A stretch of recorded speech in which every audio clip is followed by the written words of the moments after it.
अस्सलाम वालेकुम एवरीवन, मेरा नाम असद है और आज PHP फंडामेंटल्स का लेसन नंबर 20 है। इस वीडियो लेसन में मैं आपके साथ इंडेक्स्ड एरे की बात करूंगा।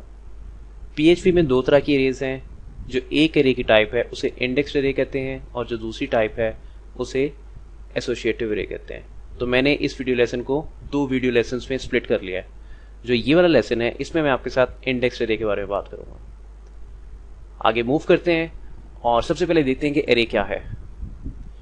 जैसा कि पिछले वीडियो लेसन्स में हम देखते हैं हम एक वेरिएबल डिक्लेयर करते हैं और उसमें कोई वैल्यू उसको कोई असाइन कर देते हैं, उसमें रखवा देते हैं, उसमें स्टोर करवा देते हैं और फिर उस वैल्यू को इस्तेमाल कर लेते हैं।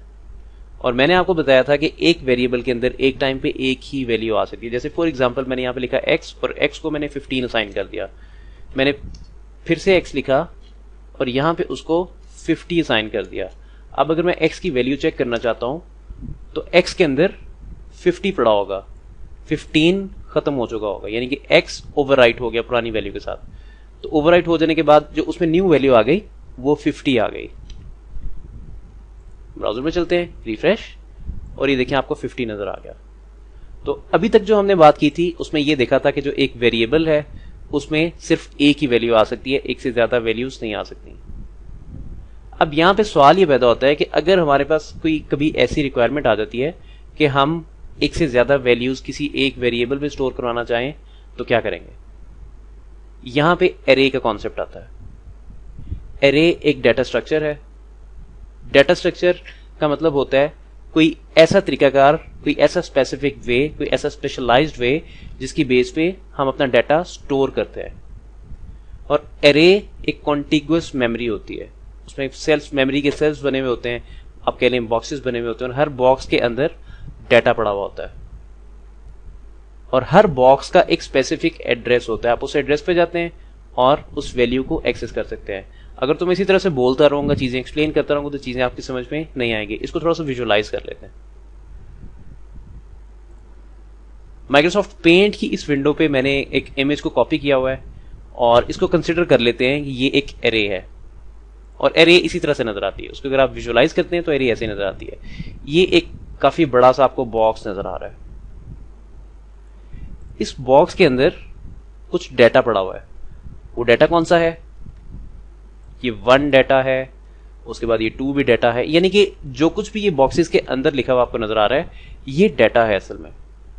उसके बाद आपको कुछ यहां पे भी लिखा हुआ नजर आ रहा है, ये उस डाटा की लोकेशन है। यहां पे 0 लिखा हुआ है, यहां पे 1 लिखा हुआ है, उसके बाद यहां पे 2 लिखा हुआ है, यहाँ पे 3 लिखा हुआ है और यहाँ पे 4 लिखा हुआ है।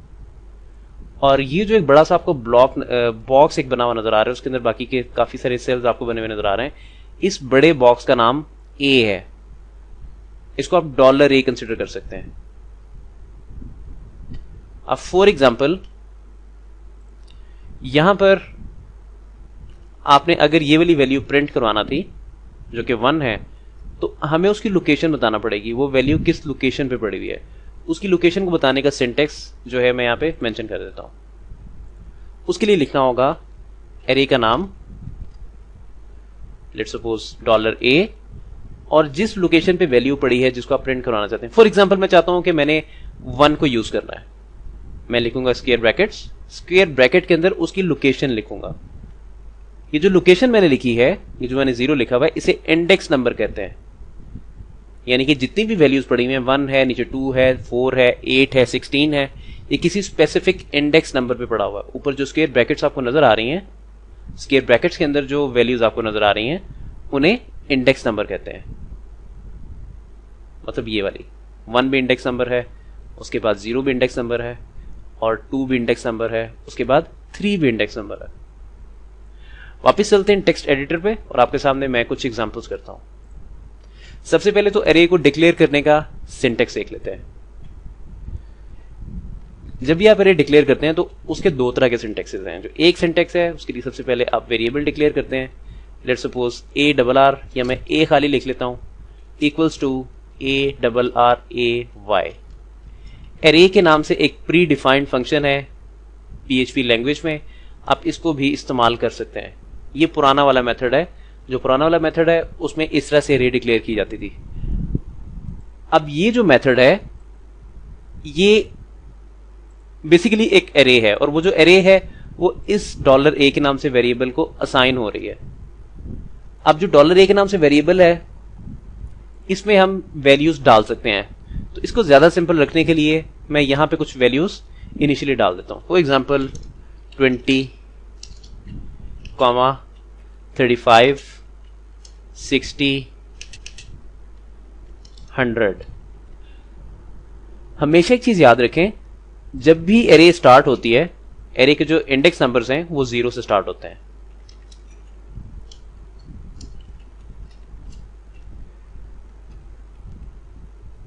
जो इंडेक्स नंबर 0 है उस पे 20 पड़ा हुआ है, उसके बाद जो इंडेक्स नंबर 1 है उस पे 35 पड़ा हुआ है, उसके बाद जो इंडेक्स नंबर 2 है उस पे 60 पड़ा हुआ है, जो इंडेक्स नंबर 3 है उस पे 100 पड़ा हुआ है। अब इंडेक्स नंबर 0 से क्यों शुरू होता है, इंडेक्स नंबर 1 से क्यों नहीं शुरू होता, उसकी भी एक रीजन है, उसको बाद में देखते हैं। यहां पे आप नोट करें कि 1, 2, 3, 4 इस वक्त 4 वैल्यूज हैं जो कि ये एक वेरिएबल के अंदर पड़ी हुई है और एरे की शक्ल में पड़ी हुई है, एक डाटा स्ट्रक्चर की शक्ल में पड़ी हुई है। लेट्स सपोज आप चाहते हैं कि आपने 20 को प्रिंट आउट कराना है। आप 20 को आप प्रिंट आउट कैसे करवाएंगे, उसके लिए आप लिखेंगे echo $a स्क्वायर ब्रैकेट्स के अंदर इंडेक्स नंबर आएगा, तो 20 की लोकेशन क्या बन रही है, 0। अगर मैं ब्राउजर पे चलता हूं और मैं यहां पे रिफ्रेश करता हूं तो ये देखें 20 आ गया। इसी तरह से अगर मैं चाहता हूं कि मैं 35 को प्रिंट करवाऊं तो यहां पे मैं 1 लिख दूंगा, क्योंकि जो 35 की लोकेशन बन रही है वो 1 बन रही है। 1 मैं अगर रिफ्रेश करता हूं तो इस दफा 35 प्रिंट हो जाता है। इसी तरह से अगर मैं फॉर एग्जांपल इस 100 को प्रिंट करना चाह रहा हूं तो जो 100 की लोकेशन है वो 3 है। मैं यहां पे 3 लिख देता हूं, 3। इसको सेव करते हैं। सेव करने के साथ ही अगर मैं रिफ्रेश करता हूं तो मेरे सामने 100 आ जाता है।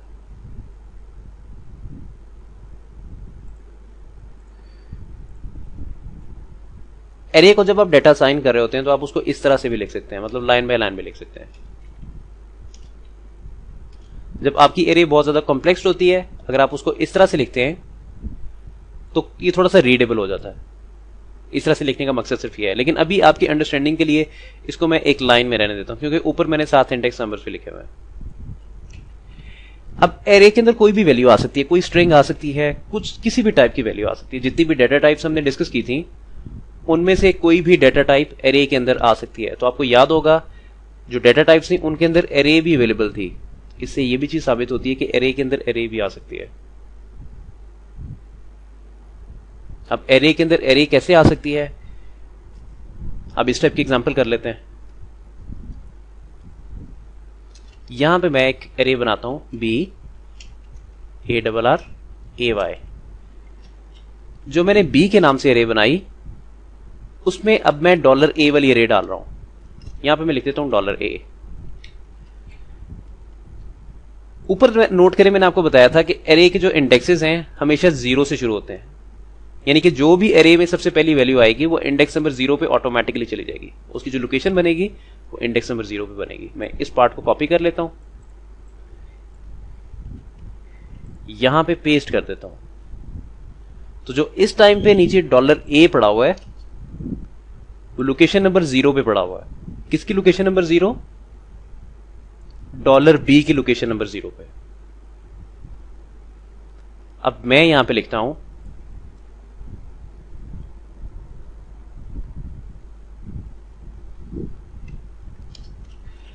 $b की लोकेशन नंबर 0, $b की लोकेशन नंबर 0 पे ये एरे पड़ी हुई है और मैं चाहता हूं मैंने 20 को प्रिंट आउट करवाना है। अब $a पे 20 कहां पड़ा हुआ है? $a पे 20 पड़ा हुआ है 0th इंडेक्स पे। तो मैं यहां पे लिख दूंगा स्क्वायर ब्रैकेट्स और 0। अब इसका मतलब क्या है, इसको आप रीड कैसे करेंगे इस पार्ट को? इस पार्ट को रीड करने का तरीकाकार ये है, $b का इंडेक्स नंबर 0, वहां पे जो एरे पड़ी हुई है उसका इंडेक्स नंबर 0, इसको आप इस तरह से रीड करेंगे। लेकिन अब यहां पे मुझे उम्मीद है कि काफी सारे लोग इस पार्ट में अभी कंफ्यूज हो रहे होंगे, ये मैंने कैसे लिख लिया, इसमें अभी कंफ्यूजन होगी। जो लोग जिनको प्रोग्रामिंग आती है वो तो खैर कंफ्यूज नहीं होंगे, उनको जल्दी पता चल जाएगा ये मैंने किया क्या है। लेकिन जो अभी न्यू हैं, जिन्होंने भी प्रोग्रामिंग सीखना स्टार्ट की है, वो इस पार्ट में कंफ्यूज होंगे। चीजों को सिंपल रखते हैं। ओके, यहां पे मैं काम करता हूं, यहां पे एक मैं z के नाम से वेरिएबल बना लेता हूं। z के नाम से वेरिएबल बनाया इक्वल्स टू $b के 0th इंडेक्स पे जो भी आ रहा है वो मैंने असाइन कर दिया z को, यानी कि जो भी वैल्यू थी, चाहे वो एरे थी चाहे वो कुछ भी था, वो मैंने z को असाइन कर दिया। अब z को जब मैंने असाइन कर दिया तो वो क्या वैल्यू थी असल में, वो $a था। तो $a इस एरे की बात कर रहे हैं, वो ये वाली एरे थी। तो इसका मतलब ये हो गया कि ये जो एंटायर एरे है ये $z को असाइन हो चुकी है। तो अब अगर मैं कहता हूं कि z को यूज करते हुए, $z को यूज करते हुए 20 प्रिंट करवाना है, आप इजीली करवा लेंगे। आप कैसे करवाएंगे, मैं यहां पे आके लिखूंगा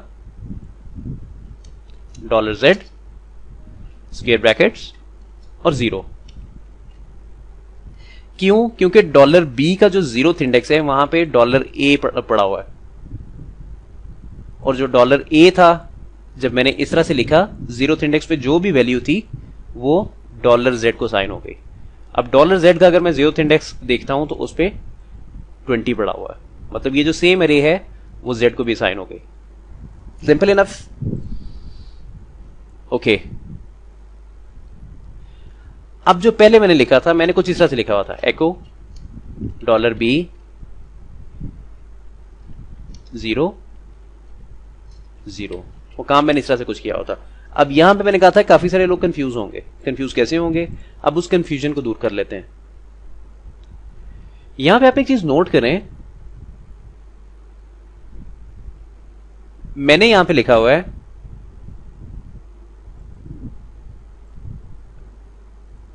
जो ये वाला पार्ट है, अगर आप इसको देखते हैं, इस पार्ट को गौर से देखें और ये वाला पार्ट गौर से देखें, क्या ये दोनों सेम है? ये और ये बिल्कुल सेम है। और ये पार्ट किसके इक्वल है? $z के। अगर आप ऊपर वाली लाइन देखते हैं, ये वाली लाइन, और आप नीचे वाली लाइन देखते हैं, तो ऊपर वाली लाइन में जो फर्क आ रहा है सिर्फ ये वाले पार्ट का आ रहा है, इसको मैं $z के साथ रिप्लेस कर चुका हूं ऊपर, तो सेम वही एरे बन जाती है जो ऊपर मैंने $z के साथ बनाई हुई है। ये देखें, इसकी जगह अगर मैं $z लिख देता हूं तो सेम ऊपर वाली एरे बन जाती है। बात समझ आई? और इसके साथ अगर आप मैं इसको प्रिंट कराऊंगा तो डेफिनेटली ये ऊपर वाली एरे डिस्प्ले हो रही थी, तो ये इसको भी डिस्प्ले करवा देगा, यानी कि 20 आ जाएगा।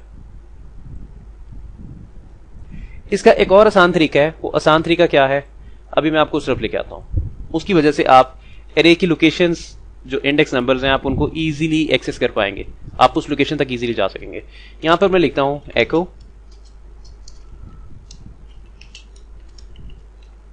प्री प्रिंट आर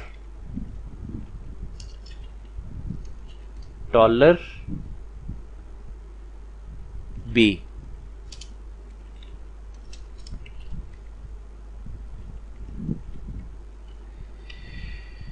यहां पे देखें, मैंने प्री का टैग यूज किया, ये HTML का टैग है। उसके बाद मैंने एक और प्री का टैग यूज किया जो कि क्लोजिंग टैग है, और उनके दरमियान में मैंने प्रिंट अंडरस्कोर आर के नाम से एक फंक्शन इस्तेमाल किया जो कि PHP का बिल्ट इन फंक्शन है।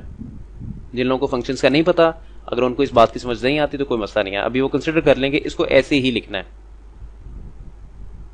और दरमियान में मैंने $b लिख दिया। $b क्या है? वो एक एरे है। अब ये वाला पार्ट काम क्या करेगा, ये मुझे एरे की शक्ल दिखा देगा, एरे के अंदर जो कुछ पड़ा हुआ है मुझे सब कुछ दिखा देगा। इसको मैं सेव करता हूं। सेव करने के बाद ब्राउजर पे चलते हैं, रिफ्रेश, और ये देखें अब यहां पे एरे आपको एक स्पेसिफिक फॉर्मेट में नजर आ रही है। मतलब फॉर एग्जांपल, अगर मैं प्री टैग्स रिमूव कर देता हूं, अगर मैं प्री यूज नहीं करता, तो एरे आपके सामने रीडेबल नहीं रहेगी। अब मैं रिफ्रेश कर रहा हूं प्री के बगैर, ये देखिए एक ही लाइन में आ जाएगी। तो एरे को प्रॉपर फॉर्मेट में दिखाने के लिए मैं प्री टैग का इस्तेमाल कर रहा हूं। ये देखें, अब वो यहां पे बता रहा है, उसने कहा है कि एक एरे है, उस एरे का जो 0th इंडेक्स है उसके 0th इंडेक्स पे एक और एरे पड़ी हुई है, और उस एरे के 0th इंडेक्स पे 20 पड़ा हुआ है। और अगर मैं स्क्रिप्ट को साइड बाय साइड रखता हूं, इट विल मेक सेंस। ये देखें, मैंने नीचे आके लिखा था प्रिंट करवाने के लिए एको $b 0 और 0। अब मुझे 0 0 को कैसे पता चला था? ये देखें, यहां पे जो b है उसका 0th इंडेक्स है, वो ये आ गया। उसके बाद आगे मैंने फिर से स्क्वायर ब्रैकेट्स और उसके आगे उसके अंदर 0 लिखा हुआ है, वो ये है असल में। इससे ये चीज साबित होती है कि 0th इंडेक्स पे एक एरे पड़ी हुई है और उस एरे के अंदर ये उसका 0th इंडेक्स है। मैंने 20 को एक्सेस करना था, तो मुझे 2 दफा स्क्वायर ब्रैकेट्स में 0 लिखना पड़ा। ये देखें, इसको मैंने डायरेक्टली लिख दिया था, क्योंकि मैं तो काम करता रहता हूं। जब आप भी काम करेंगे, प्रैक्टिस करेंगे, तो एकदम से आप यहां तक पहुंच जाएंगे। लेकिन ये जो मैंने आपको मेथड बताया है, अगर आप इसकी बेस पे काम करते हैं तो एरेज के साथ आपकी अंडरस्टैंडिंग बहुत जल्दी बहुत अच्छी हो जाएगी इंशाल्लाह। अब फॉर एग्जांपल मैं आपसे कहता हूं कि 100 को प्रिंट करवाना है, तो 100 को आप कैसे प्रिंट करवाएंगे? एक दफा स्क्वायर ब्रैकेट्स में आपको 0 लिखना पड़ेगा, आप इस एरे के अंदर आ जाएंगे, और उसके बाद आपको स्क्वायर ब्रैकेट्स में 3 लिखना पड़ेगा। मतलब यहां पे 0 और इस जगह पे 3। इस लाइन को उठा के नीचे ले जाता हूं ताकि सीक्वेंस मेंटेन रहे। अगर अब मैं अपने पेज को रिफ्रेश करता हूं तो ये देखें 100 लिखा गया। इजीली मैंने 100 को भी एक्सेस कर लिया। चलें अब इस एरे में कुछ और वैल्यूज डालते हैं। फॉर एग्जांपल मैंने यहां पे डाल दिया पाकिस्तान। पाकिस्तान डाला, मैंने रिफ्रेश किया तो देखिए उसने पाकिस्तान की भी लोकेशन मुझे बता दी। उसने कहा पाकिस्तान की जो लोकेशन है वो इंडेक्स नंबर 1 है। अब अगर मैंने पाकिस्तान को एक्सेस करना है तो मैं कैसे करूंगा? मैं यहां पे आके लिखूंगा $b 1, दैट्स इट। ये जो बाहर वाली एरे है ये $b है असल में, यानी कि ये वाली एरे है। जो अंदर वाली एरे है वो ये $a है जो मैंने यहां पे साइन की। अब अगर इसकी आउटपुट देखते हैं तो ये देखें मेरे पास पाकिस्तान आ गया।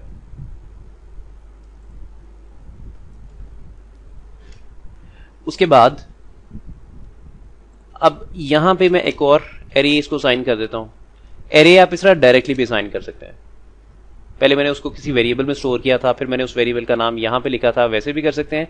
आप डायरेक्टली एरे भी लिख सकते हैं। आप कहीं पे कंफ्यूज ना हो जाए, इसलिए पहले मैंने सिंपल वाली एग्जांपल की थी। अब यहां पे मैं कुछ नंबर्स लिख देता हूं। लाहौर, सॉरी नंबर्स नहीं, मैं कुछ स्ट्रिंग्स लिख रहा हूं। कराची। इस वक्त मैंने एक और एरे इसमें डाल दिया है जो कि बी के नाम से एरे है। उसके अंदर 2 एरेज आ रही हैं इस टाइम पे, और उसमें एक वैल्यू लाहौर आ रही है और एक कराची आ रही है। अब मैं चाहता हूं कि मैं कराची प्रिंट करवाऊं यहां पे।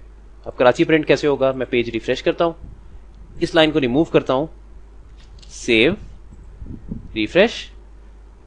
मुझे यहां पे पता चल गया नीचे एक और एरे आ गई है। अब मैं क्या लिखूंगा? अब मैंने कराची को प्रिंट आउट करवाना है। कराची को प्रिंट आउट करवाने का मतलब यह है कि मैंने इस वाली एरे के अंदर जाना है जिसको मैंने सिलेक्ट किया हुआ है। तो ये वाली एरे किस इंडेक्स पे आ रही है? ये इंडेक्स नंबर 2 पे आ रही है। इसका मतलब यह है कि जो फर्स्ट स्क्वायर ब्रैकेट्स होंगी उनमें मुझे 2 लिखना पड़ेगा। मैं इस एरे के अंदर आ जाऊंगा, फिर मुझे 1 लिखना पड़ेगा। मैं यहां पे आके लिखूंगा एको $b, यहां पे 2 और यहां पे 1। तो मैं कराची पे आ गया। आगे जाके जब आप डिफरेंट प्रोजेक्ट्स वगैरह बनाएंगे उसमें आपका अच्छा खासा वास्ता एरेज के साथ पड़ेगा। तो एरेज की आपने बहुत ज्यादा प्रैक्टिस करनी है। ओके, तो मैं यहां पे रिफ्रेश करता हूं, यहां पे कराची आ गया। अब इस एरे को मैं जितना मर्जी कॉम्प्लेक्स कर लूं, जो मैंने आपको यहां पे एक फॉर्मूला बता दिया, उसकी बेस पे अगर आप उस स्पेसिफिक वैल्यू तक जाना चाहते हैं तो आप बहुत जल्दी जा सकेंगे। फॉर एग्जाम्पल चलिए अब मैं इस एरे को लाइन में ब्रेक कर लेता हूं ताकि ये रीडेबल रहे, क्योंकि मेरे पास ज्यादा रूम अवेलेबल नहीं है।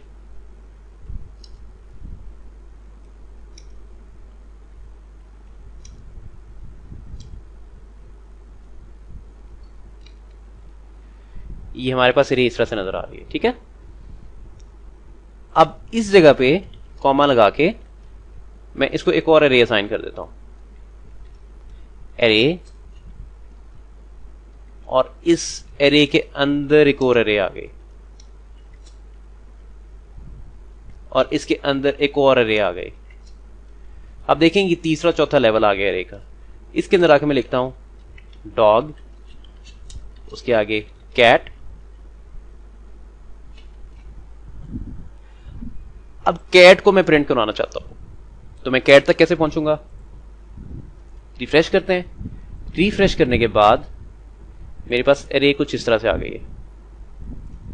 अब एरे यहां पे सही से नजर नहीं आ रही है, तो मैं इसकी विड्थ कम कर देता हूं और ब्राउजर की विड्थ बढ़ा देता हूं ताकि सब कुछ क्लियरली नजर आता रहे।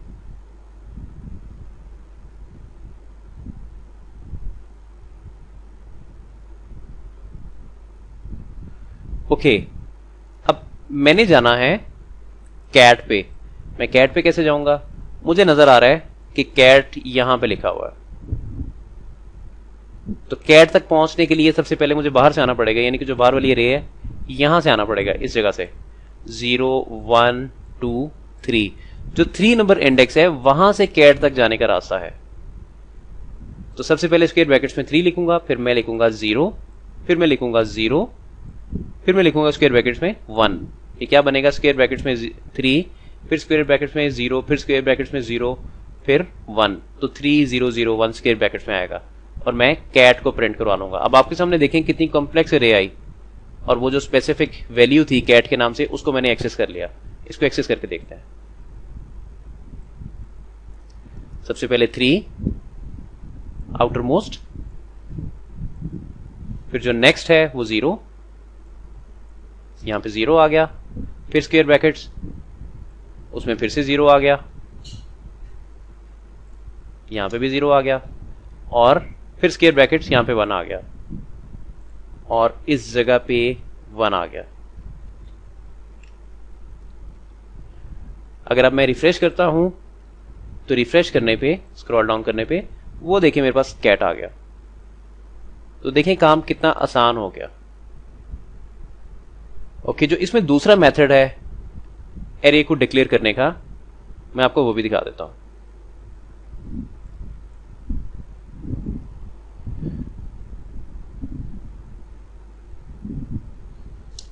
जो सेकंड मेथड है एरे को डिक्लेयर करने का वो ये है, $ARR equals to square brackets. ये वाला मेथड PHP 5 में इंट्रोड्यूस कराया गया था।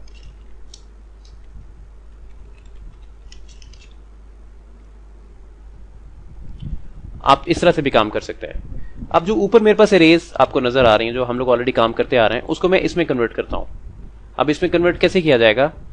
जिस जिस जगह पे एरे लिखा हुआ नजर आ रहा है उसको सिंपली मैं रिमूव कर दूंगा, और उसकी जगह स्क्वायर ब्रैकेट आ जाएगी।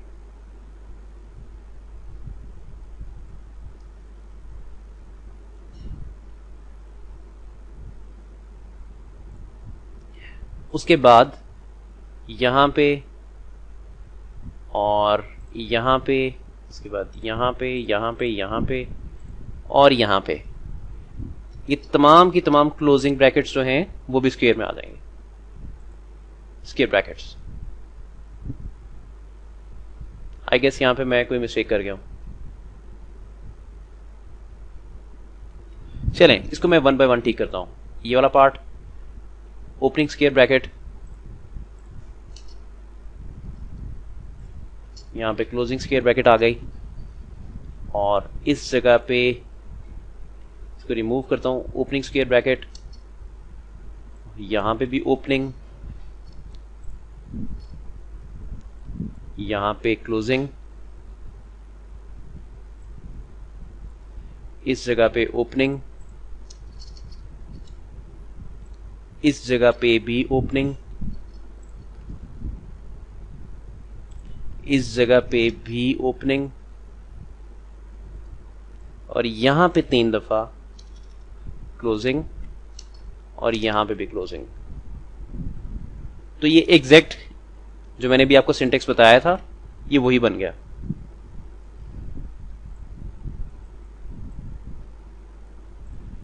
मैं एरे को रिफ्रेश करता हूँ, यहाँ पे सिंटेक्स आ रहा है, सिंटेक्स एरर आ रहा है सब में। सिंटेक्स एरर किस जगह पे आ रहा है, ओपनिंग ब्रेस है, syntax error unexpected opening brace on line number 13।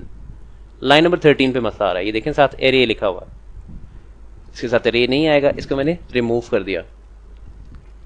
Save, अब इसको रिफ्रेश करते हैं और देखें एरे फिर से यहाँ पे डिस्प्ले हो गई। और अगेन अगर मैं यहाँ पे डॉग को डिस्प्ले कराना चाहता हूं तो मुझे क्या लिखना पड़ेगा स्क्वायर ब्रैकेट्स में, 3 0 0 0। इसको क्विकली यहाँ पे डिस्प्ले करवाते हैं और इस वीडियो लेसन को एंड करते हैं। एको 3 0 0 0, यानी कि 3 टाइम 0 आएगा। ब्राउजर पे चलते हैं, अगर मैं रिफ्रेश करता हूं और स्क्रॉल डाउन करता हूं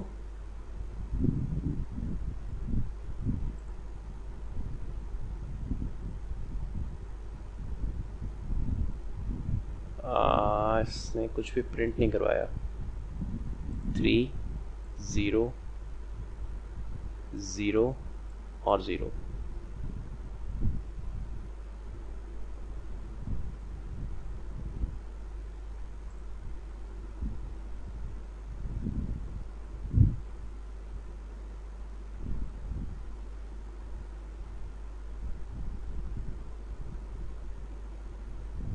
मैं यहाँ पे लिखना भूल गया $B।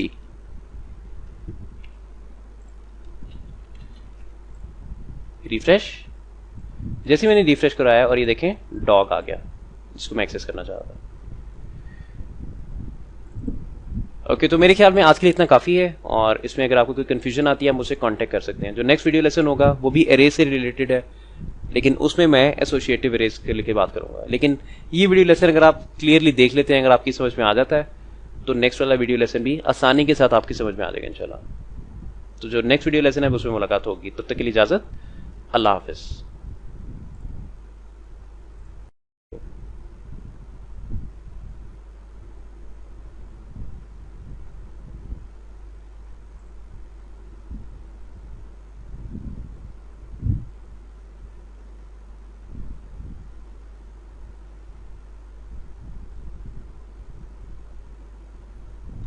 मैं यहाँ पे लिखना भूल गया $B।